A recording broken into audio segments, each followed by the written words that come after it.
Bom dia, a alegria de estarmos reunidos para glorificar o nome do Senhor.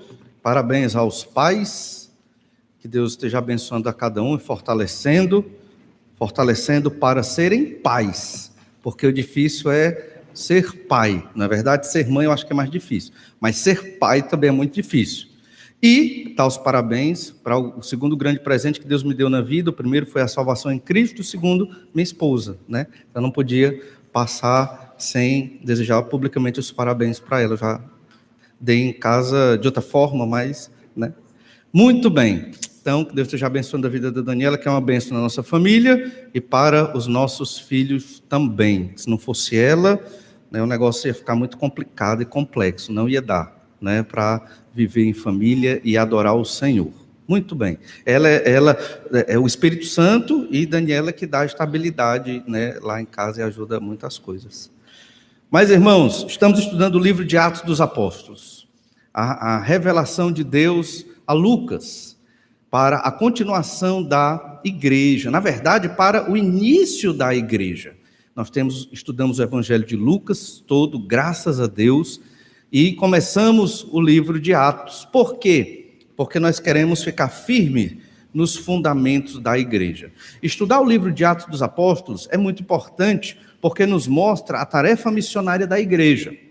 Missões na igreja não é só um departamento, missões é essencial.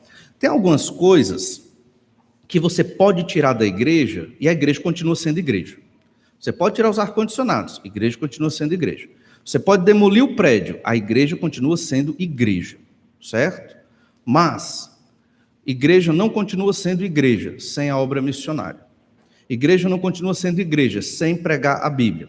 Igreja não continua sendo igreja sem o discipulado, sem o evangelismo, sem a oração, sem a adoração pública. Igreja não continua sendo igreja. Então, se tem um local que diz igreja tal e não ensina a Bíblia como deve ser, mesmo que cite a Bíblia, só tem um nome, mas não é igreja. Lembre-se, o Espiritismo cita a Bíblia, né? Religiões esquisitas citam a Bíblia. Ateus citam a Bíblia para argumentar a favor do seu pensamento. Citar a Bíblia não é ensinar a Bíblia. Por isso, na nossa igreja, pela graça de Deus, nós estudamos a Bíblia de modo seriado e expositivo, para que cada crente possa em casa continuar estudando e aqui na igreja observando, né, versículo a versículo de um livro da Bíblia, para podermos assim crescer no conhecimento de Deus. Porque, primeiro, Deus existe, o Pai, o Filho e o Espírito Santo. Segundo, esse Deus se revelou. Terceiro, ele se revelou objetivamente num livro, Bíblia Sagrada, porque Deus quer se relacionar conosco.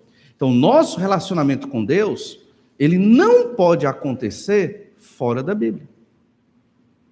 Entende? Não tem a emoção, não tem o achismo, nada disso me conduz a Deus. O que me conduz a Deus?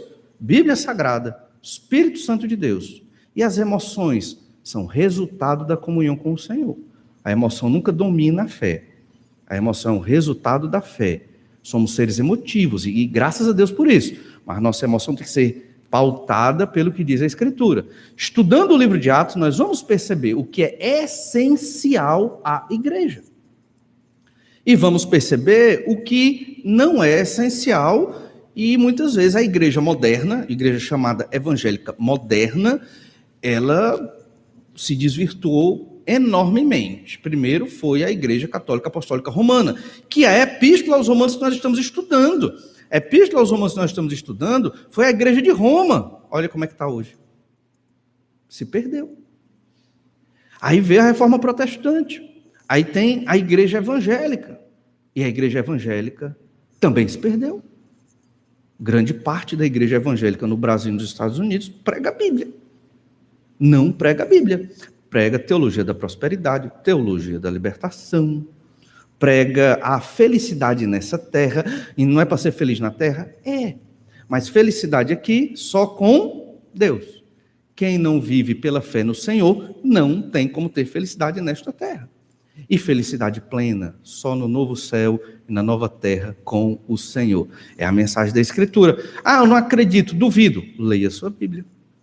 Leia sua Bíblia, investigue, anote, tire dúvidas, busque as respostas e você vai encontrar lá. Por isso, nesses primeiros versículos do livro de Atos, nós vamos estudar que devemos estar firmes nos fundamentos da igreja. Somos uma igreja neotestamentária, no sentido de que nossos fundamentos estão no Novo Testamento.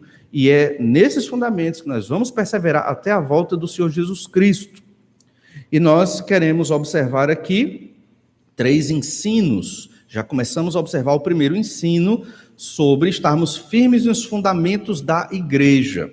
O primeiro ensino é que Jesus quer que sua obra continue aqui na terra. Vamos ler novamente Atos capítulo 1, a partir do verso 1.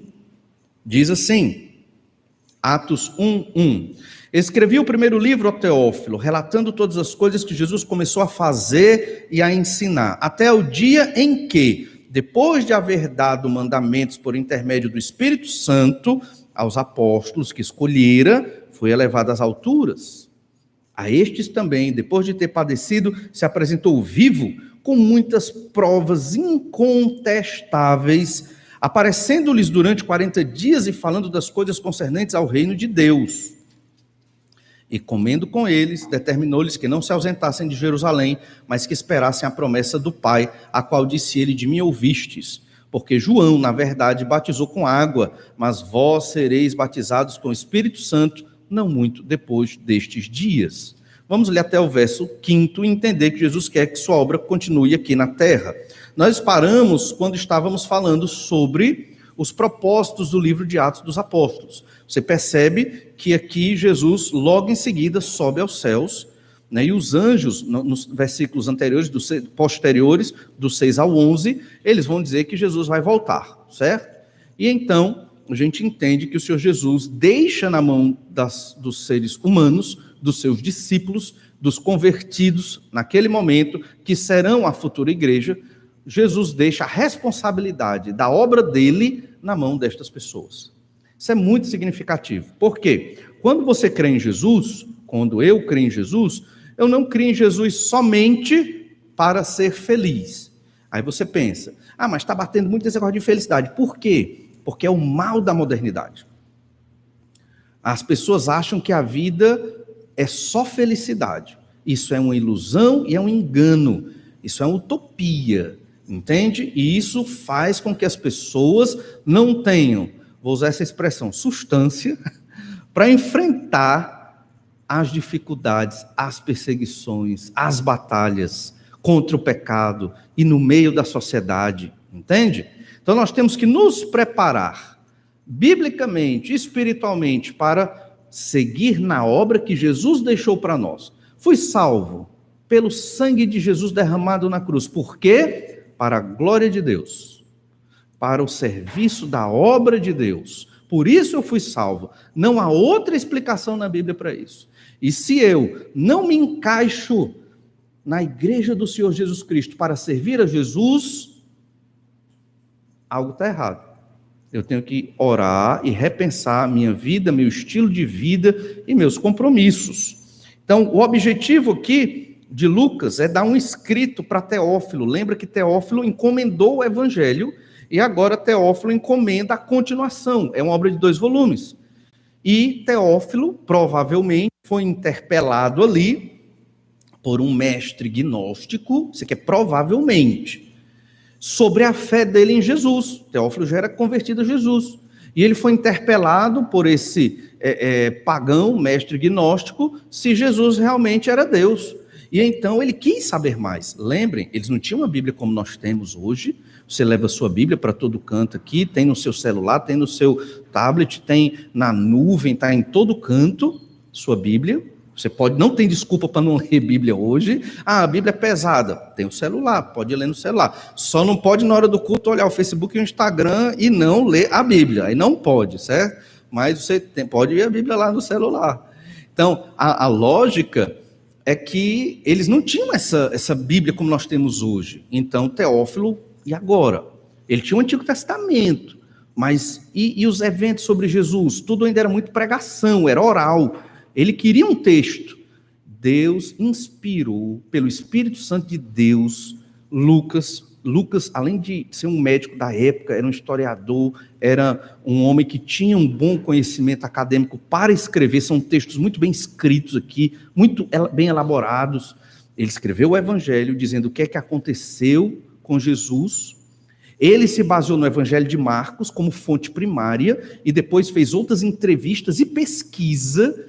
O Evangelho de Lucas é meio que uma monografia, em um certo sentido, falando sobre a encarnação do Messias, do Filho de Deus, o cumprimento das promessas do Antigo Testamento de que o Salvador viria. E Lucas fez isso de uma maneira fantástica, entrevistou Simeão, entrevistou Ana e outros, provavelmente, junto a esse material.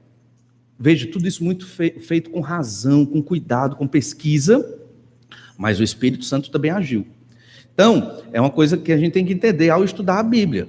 A gente tem que estudar e usar a razão humana, sim, mas também a gente lê a Bíblia com o Espírito Santo nos auxiliando, porque a Bíblia é cheia de milagres, a Bíblia é o poder de Deus, é o Evangelho, é o poder de Deus para todo aquele que crê. Então, se eu leio na Bíblia que o homem é o líder do lar, pensando que o dia dos pais, e a esposa é submissa ao marido, eu tenho que crer, porque é a palavra de Deus. Não é algo que um ser humano escreveu, uma teoria, uma coisa qualquer. É a Bíblia Sagrada. Não importa se estamos na modernidade, na pós-modernidade, na ultramodernidade, a Bíblia Sagrada ainda vale e vai valer até a volta do Senhor Jesus Cristo. O homem é o guia do seu lar. A mulher é a sua auxiliadora. É isso que a Bíblia diz. Eu estou dando um exemplo, como também outro exemplo, que os filhos têm que obedecer aos pais, e não os pais obedecerem os filhos. É Bíblia. Quem for contra isso, e você pode ir, você tem liberdade para isso, se você for contra, você vai sofrer. Sofrer porque você está indo contra a vontade perfeita do Senhor nosso Deus. Resultado, é sofrimento. Aí é por isso que nós escolhemos o nosso sofrimento muitas vezes. É um exemplo aqui. E então Teófilo recebeu o livro de Atos. E nós estamos estudando esse livro, e o livro de Atos fala da continuação da obra do Senhor Jesus Cristo, que foi dada aos homens, para poder levar o evangelho aos perdidos e o nome de Deus ser glorificado na terra. O livro de Atos, ele fala também do cumprimento das promessas. Muitas promessas foram dadas com relação à nação de Israel. A nação de Israel, ela começa a se levantar novamente no livro de Atos. Como? Porque a igreja, a primeira igreja do mundo, era a igreja essencialmente judaica. Não é verdade? Então, os apóstolos eram judeus. E os membros da igreja de Jerusalém, os quase 6.000 membros ou mais, eram judeus. Só que depois é que vieram os convertidos gentios da igreja e igrejas gentílicas. Mas nesse sentido, a igreja de Jerusalém, ela é um soerguimento parcial, não final, porque Israel vai voltar num futuro, quando Jesus estiver julgando o planeta, Israel volta a ser povo de Deus. A igreja será arrebatada, e quem vai pregar o evangelho aos perdidos? Judeus. Por isso que é uma nação especial e importante para o Senhor nosso Deus. E a nossa conferência missionária, fazendo a propaganda, vai falar exatamente um pouco sobre isso também. Mas Atos capítulo 15, verso 15, diz assim, Atos 15, 15, conferem com isto as palavras dos profetas, como está escrito, cumpridas estas coisas, voltarei e reedificarei o tabernáculo caído de Davi, e levantando de suas ruínas, restaurá-lo-ei, para que os demais homens busquem o Senhor e também todos os gentios, sobre os quais tem sido invocado o meu nome. Diz o Senhor, que faz estas coisas conhecidas desde séculos. Isso aconteceu no livro de Atos, só que não aconteceu plenamente. O tabernáculo caído de Davi. Quem fez o tabernáculo? Moisés, né? Moisés ali com o povo, não foi? Quem construiu o templo? Salomão. Davi nem fez o tabernáculo, nem construiu o templo. Então o tabernáculo caído de Davi nem fala do tabernáculo físico, nem fala do templo físico. Está falando da descendência davídica, está falando da nação de Israel, dos convertidos de Israel. Está falando de um remanescente fiel, de judeus convertidos, que aqui, como retrata o livro de Atos dos Apóstolos, vão proclamar o evangelho aos gentios, e é o que ele diz, né? Os gentios também, e levantando de suas ruínas, restaurá-lo-ei. Israel foi parcialmente restaurada, mas não completamente, isso ainda vai se cumprir completamente mais na frente, para que os demais homens busquem o Senhor, e também os gentios. E foi o que aconteceu. Os judeus foram pregar lá em Antioquia, e foram pregar em outras cidades. Paulo, por exemplo, missionário judeu, e outros, missionário cristão, mas judeu de raça, entendem? Ou seja, um dos propósitos do livro de Atos é mostrar o cumprimento das promessas do Antigo Testamento com relação à nação de Israel e a igreja que haveria de surgir, que não existia no Antigo Testamento, passou a existir a partir de Atos capítulo 2. Em Atos capítulo 3, verso 24, nós lemos o seguinte, ainda pensando nesse propósito do livro de Atos. Atos 3, 24. E todos os profetas, a começar com Samuel, assim como todos quantos depois falaram, também anunciaram estes dias. Vós sois os filhos dos profetas e da aliança que Deus estabeleceu com vossos pais, dizendo a Abraão, na tua descendência serão abençoadas todas as nações da terra. Tendo Deus ressuscitado o seu servo, enviou primeiramente a vós outros para vos abençoar, no sentido de que cada um se aparte das suas perversidades. Então, o surgimento da igreja é também um cumprimento de que as nações da terra estão sendo abençoadas.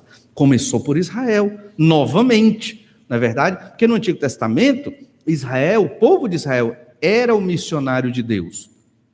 Graças a Deus, muitos israelitas proclamaram a mensagem de salvação, mas muitos mais israelitas se tornaram idólatras e se afastaram dos caminhos do Senhor. Veio o cativeiro babilônico, veio muito sofrimento, mas Deus honrou sua promessa, enviou o seu filho, o descendente prometido, o Messias, o Salvador, o Senhor Jesus Cristo, judeu. Entende? Porque Israel vai continuar a proclamar a mensagem de salvação. E, obviamente, Jesus também, principalmente, viria morrer na cruz pelos nossos pecados. Então, quando Jesus vem, prepara apóstolos judeus e prepara as bases de uma igreja judaica, o objetivo é preparar para que os gentios também recebam o evangelho. Observação, no Antigo Testamento, os gentios, gentio que não é judeu, era salvo também pelo ministério de Israel. Muitos gentios se converteram na velha aliança e se converteram a Jesus. Não sabiam o nome de Jesus, mas sabia que era o descendente, sabia que era o filho de Davi, sabiam que era o filho do homem, e eles esperavam a promessa. No Novo Testamento a promessa se cumpre. Esse filho do homem, o filho de Davi, chega, mas se cumpre parcialmente, porque Jesus veio como Cordeiro de Deus para tirar o pecado do mundo.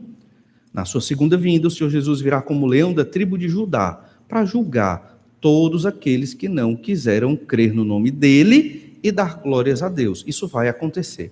Ministério da igreja. A igreja está entre as duas vindas de Cristo. E o ministério da igreja é anunciar a glória de Deus através da salvação no nome do Senhor Jesus Cristo. E que Jesus vai voltar. Então, esse é o grande ministério da igreja. Nós, como crentes, testemunhamos isso o dia todo. No trabalho, na família, na escola, na universidade, no meio da rua, nós estamos testemunhando isso. Não podemos perder o foco. O foco da nossa vida não é quero ser feliz. Esse não é o foco da nossa vida. Certo? Foco da nossa vida, como diz a Bíblia, é a glória de Deus. Glorificando a Deus, seremos felizes, até com problemas, perseguições e dificuldades. É o que nos garante a palavra do Senhor. Então aqui, se cumprindo a profecia dada lá, a aliança, melhor dizendo, as promessas dadas a Abraão, de que por meio dele viria a bênção a todas as famílias da terra. Existem alguns propósitos secundários aqui, no livro de Atos dos Apóstolos. Estamos vendo propósitos do livro de Atos. Vocês sabem muito bem que Nero botava fogo em Roma e culpava quem? Os cristãos. Nós vimos que Atos foi escrito no final da década de 60 para o começo da década de 70 do primeiro século. Então, um dos propósitos secundários era mostrar que os cristãos não eram culpados de todas as atrocidades que aconteciam no Império Romano. Eles não tinham culpa, eles eram injustiçados por conta disso. E, consequentemente, o livro de Atos explica por que Paulo foi preso. para que não se pensasse na época que Paulo foi preso por ser um revolucionário judeu contra o Império Romano. Ele não era zelote, né? Ele não era desses que estão militando contra o Império Romano, guerreando contra o Império. Não. Paulo, ele era um missionário, pregava o evangelho. Paulo não se envolvia com as questões políticas, embora ele usou leis a favor da proclamação do evangelho, mas ele não se meteu na questão se é César, se não é César, se o judeu tem que se libertar ou não do Império Romano naquela época. Paulo não discutiu isso. E era um momento de discussão, tinham judeus aguerridos lutando contra o Império Romano. Paulo não se envolveu nisso. Por quê? Paulo sabia o foco dele, a missão dele, proclamar o evangelho do Senhor Jesus Cristo. Da mesma forma, Jesus, quando veio à Terra, não se envolveu com as questões políticas. Pagou o imposto injusto cobrado pelo Império Romano. Ele pagou. Ele não questionou. Ele não disse, é um imposto injusto, estão oprimindo o meu povo. Jesus não entrou nessa discussão. Por quê? Jesus tinha o foco, proclamar a mensagem de salvação no nome dele mesmo, o próprio Senhor Jesus Cristo. Perceba então que estes propósitos nos mostram firmes bases para a igreja do Senhor Jesus Cristo, e nós temos que perseguir essas bases, porque senão nós como igreja podemos nos perder também. Entende? Uma igreja ela pode se perder se ela deixa de ler a Bíblia, se ela deixa de proclamar o Evangelho, deixa de ter vida de oração, deixa de adorar a Deus com cânticos. Quando a igreja deixa de fazer a obra missionária, a igreja se perde. Ela pode se tornar uma instituição religiosa, com pessoas muito bem educadas, entende? Cuidadosas, até amorosas, mas que estão longe do que é uma igreja, porque a igreja não é só isso. Certo? Igreja não é só isso. Existem instituições religiosas onde as pessoas eticamente são excelentes, onde as pessoas são muito bem educadas, cuidam umas das outras, talvez até mais do que nós cuidamos uns dos outros aqui, mas não tem Jesus como Senhor e Salvador.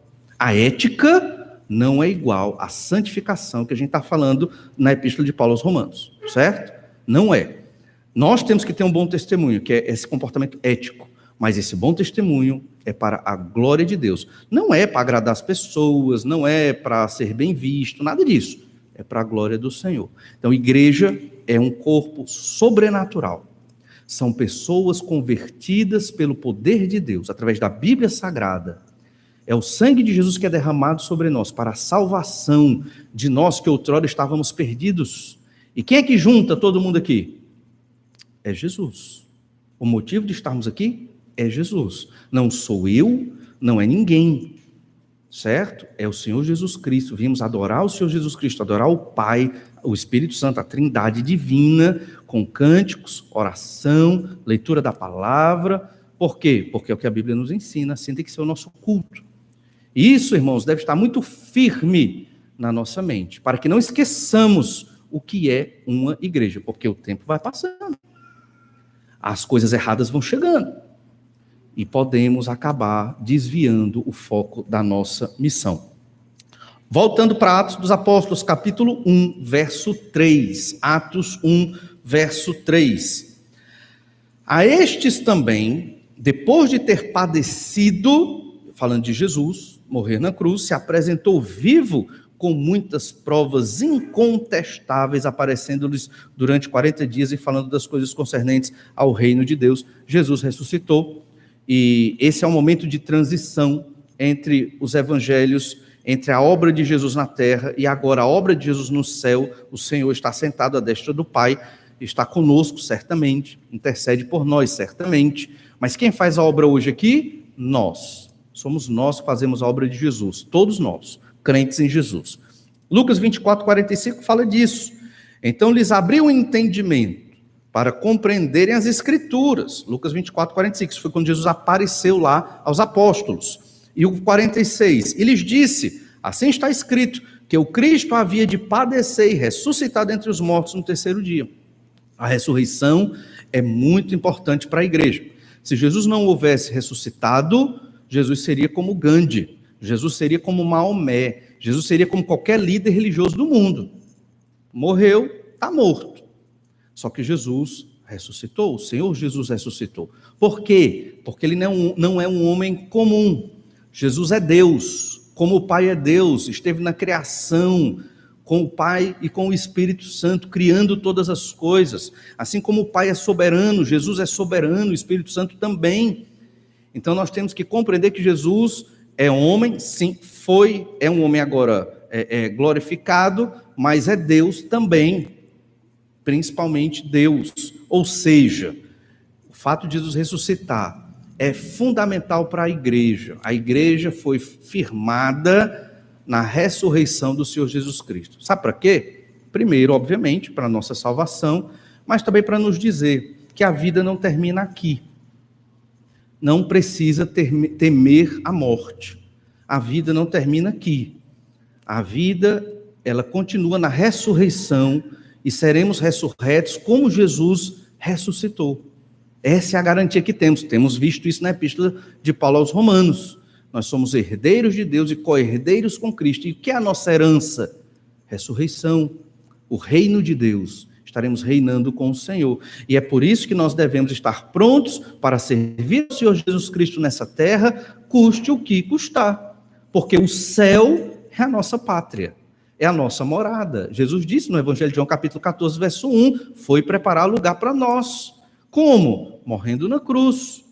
Então, o crente, o cristão, ele entende, a minha vida é para o serviço do Senhor. Então, minha agenda é para glorificar a Deus. Óbvio que eu tenho que trabalhar, vou ter que estudar, vou ter que fazer as coisas para viver aqui nessa terra, porque é o jeito, não tem outra forma. Mas eu vou sempre procurar formas de glorificar a Deus onde eu estiver e na minha vida o tempo todo. Ah, mas eu não sou assim. Pois ore para ser. Peça a Deus para ser. Busque ser, mesmo se o seu coração não quer que você seja.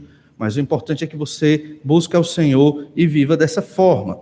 Em 1 Coríntios capítulo 15 temos um relato de muitas pessoas que viram Jesus ressurreto, do verso 4 ao verso 8, né? Diz o texto aqui, e que foi sepultado e ressuscitou ao terceiro dia, segundo as Escrituras, e apareceu a Cefas, que é Pedro, depois aos 12, depois foi visto por mais de 500 irmãos de uma só vez, dos quais a maioria sobrevive, quando a epístola de Paulo foi escrita aos Coríntios, lá pela década de 50, depois de Cristo, muitos ainda estavam vivos, que viram Jesus ressurreto. Porém, alguns já dormem, quer dizer, já morreram. Depois foi visto por Tiago, mais tarde por todos os apóstolos, e afinal, depois de todos, foi visto também por mim, como por um nascido fora do tempo, um apóstolo fora de época, o apóstolo Paulo aqui. Perceba então que a ressurreição do Senhor Jesus foi importante para fortalecer os apóstolos ali. E os apóstolos pregaram o quê? A ressurreição. Às vezes a gente prega o evangelho e não fala da ressurreição. Mas o evangelho do reino é o evangelho da ressurreição. Lá em Atos capítulo 2, verso 22, olha o que os apóstolos pregavam. Diz assim: varões israelitas, atendei a estas palavras. E aqui é o apóstolo pregando. Jesus o Nazareno, varão aprovado por Deus, diante de vós com milagres, prodígios e sinais, os quais o próprio Deus realizou por intermédio dele entre vós, como vós mesmos sabeis, sendo este entregue pelo determinado desígnio e presciência de Deus, vós o matastes, isso aqui pregando aos judeus, vós o matastes, crucificando por mãos de iníquos, os romanos, ao qual, porém, Deus ressuscitou, rompendo os grilhões da morte, porquanto não era possível fosse ele retido por ela. A morte não pôde segurar Jesus, e ele ressuscitou. Essa pregação tem que estar quando nós formos evangelizar as pessoas, para que as pessoas entendam que Jesus é Deus, que Jesus não é só um líder religioso, que Jesus não é como estes homens que foram vultos na humanidade como líderes de grandes religiões. Não. Jesus é Deus, é outra história. Olha também Atos 4, 27, pregação dos apóstolos. Porque verdadeiramente se ajuntaram nesta cidade contra o teu santo servo Jesus, ao qual ungiste Herodes e Pôncio Pilatos, com gentios e gente de Israel, para fazerem tudo que a tua mão e o teu propósito predeterminaram. Agora, Senhor, olha para as suas ameaças e concede aos teus servos que anunciem com toda intrepidez a tua palavra. Intrépidos, corajosos.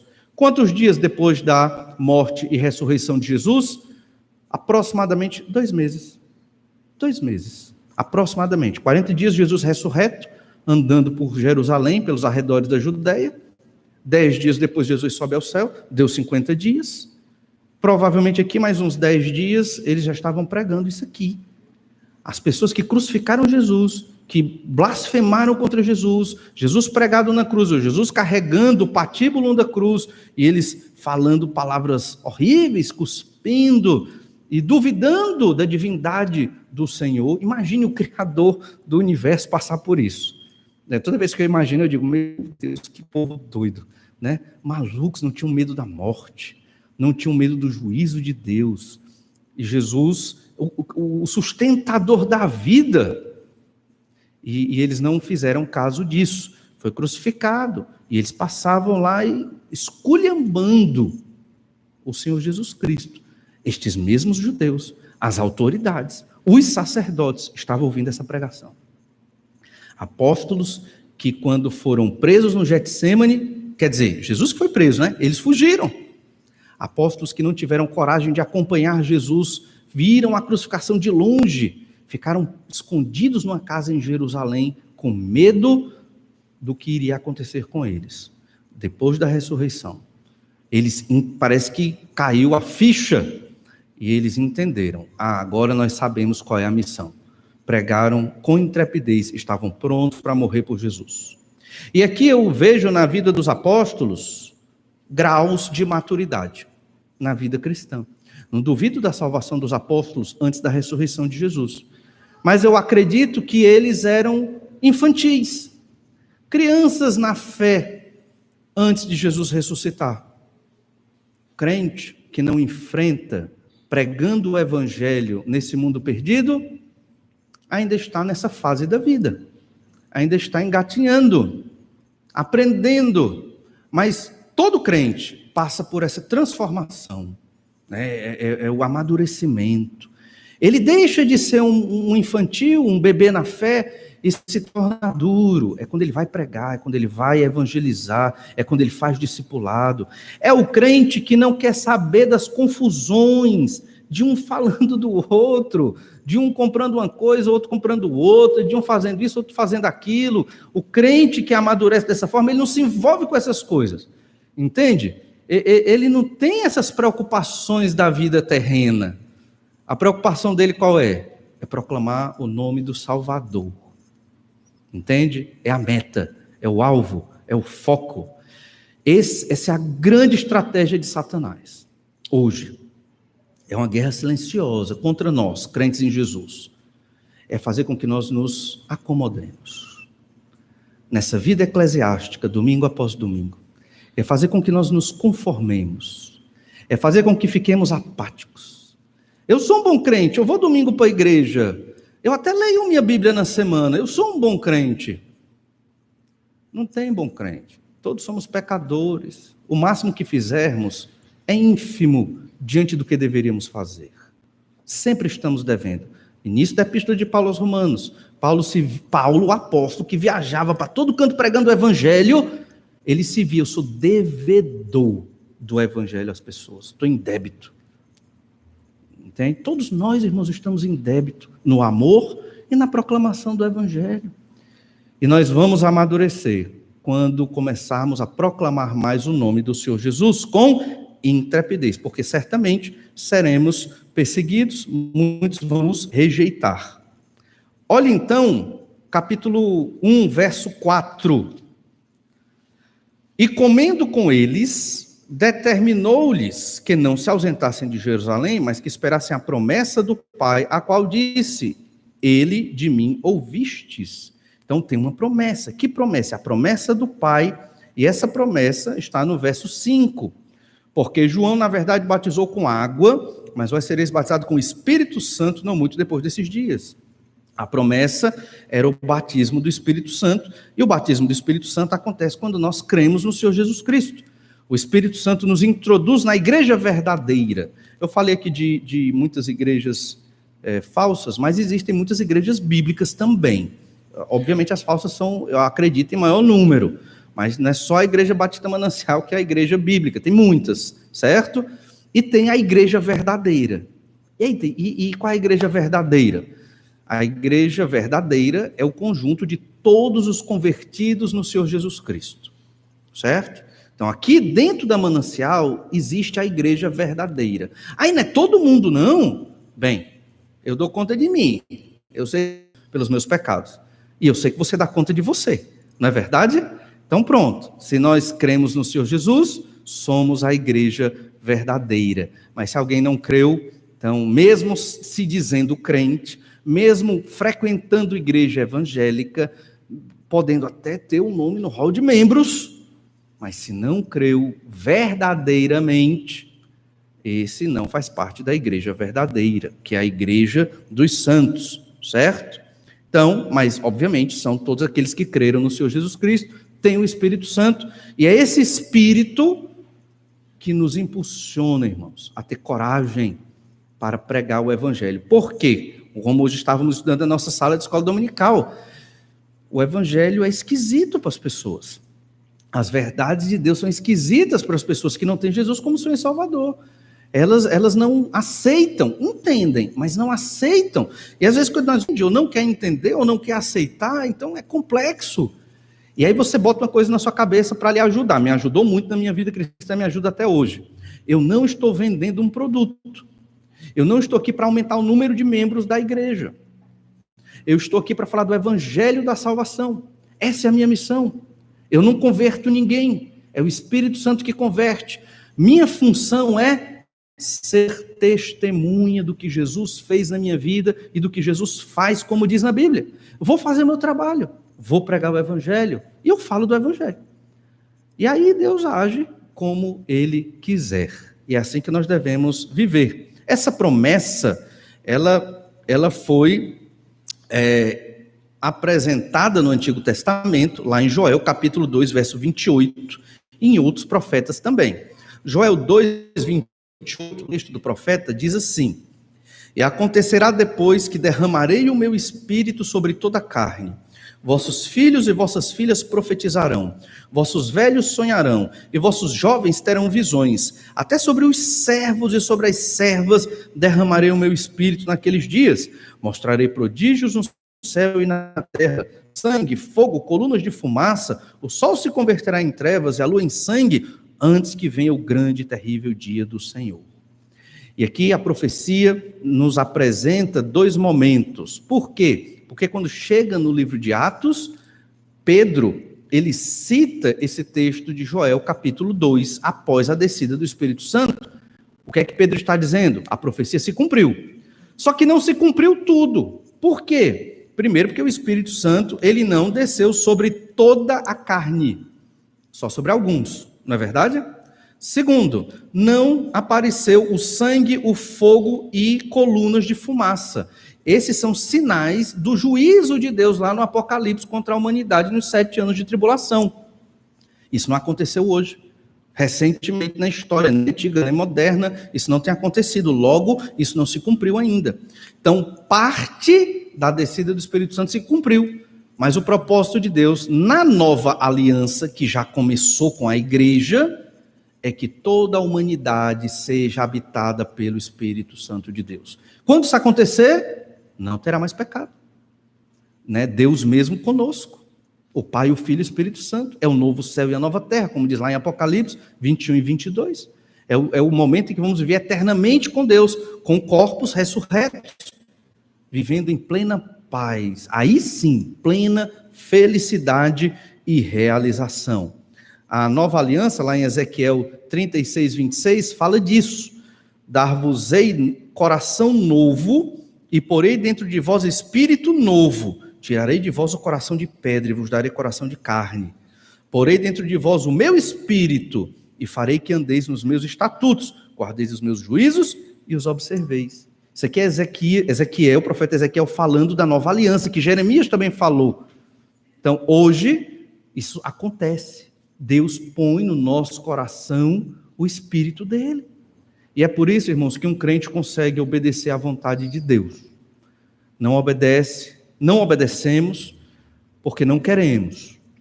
Somos fracos muitas vezes na nossa fé, porque escolhemos ser fracos na fé. né? Mas Deus nos dá do seu Espírito, para que, olha o que diz, vou ler de novo Ezequiel 36, 27, é melhor ler do que eu falar. Porei dentro de vós o meu Espírito, farei que andeis nos meus estatutos, guardeis os meus juízos e os observeis. É Deus que faz isso, é Deus que coloca o Espírito e faz com que nós o obedeçamos e andemos no caminho de Deus. Por que é que você obedece a Deus hoje? Não é porque você é bom, nem é porque eu sou bom, é porque Deus pôs em nós o Espírito dele. E o Espírito Santo nos empurrando assim, né, para ver se a gente faz as coisas direito. E nós somos tão pecadores, aí lembra da quarta-feira, quem falta o culto de quarta está perdendo também esses estudos sobre não apagueis o Espírito.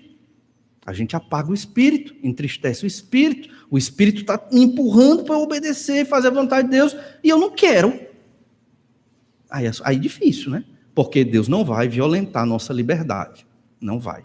Por isso temos que querer fazer a vontade de Deus, e essa é a grande promessa, o Espírito de Deus está habitando em nós. Isso não acontecia no Antigo Testamento, ele não habitava como habita em nós hoje. Essa é a promessa da nova aliança, já começou a nova aliança, mas não se completou ainda. Olha, João 14, 17, vai nos ajudar a entender o Espírito agindo em nós. João 14, 17. O Espírito da verdade, que o mundo não pode receber, porque não o vê, nem o conhece.